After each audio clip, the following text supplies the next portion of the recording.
السلام عليك يا سيدنا يا أبا بكر الصديق. السلام عليك يا سيدنا يا عمر بن الخطاب الفاروق. Ya Allah, janganlah jadikan ziarah kami ini ziarah yang terakhir dalam kehidupan kami.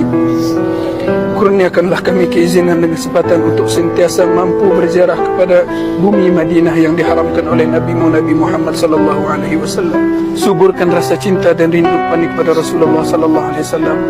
Allahumma ya Allah, sebagaimana Engkau mengizinkan kami untuk menziarahi baginda Nabi Muhammad sallallahu alaihi wasallam di bumi Madinah ini, himpunkan kami bersama baginda ya Allah di dalam syurga-Mu kelak ya Allah. Himpunkan kami bersama baginda di dalam syurga-Mu kelak ya Allah. Himpunkan kami, istri-istri kami, anak-anak kami, kedua ibu bapa kami bersama baginda Nabi Muhammad sallallahu alaihi wasallam di dalam syurga-Mu kelak ya Allah. Ya Allah, kuatkanlah ketakwaan kami, kuatkanlah keimanan kami. Jadikanlah kami hamba-hamba-Mu yang sentiasa bersyukur di atas setiap nikmat-Mu ya Allah.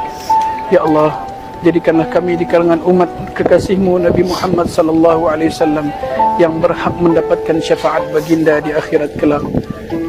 Sallallahu ala sayyidina Muhammad wa ala sahbihi wasallam. Walhamdulillahi rabbil alamin.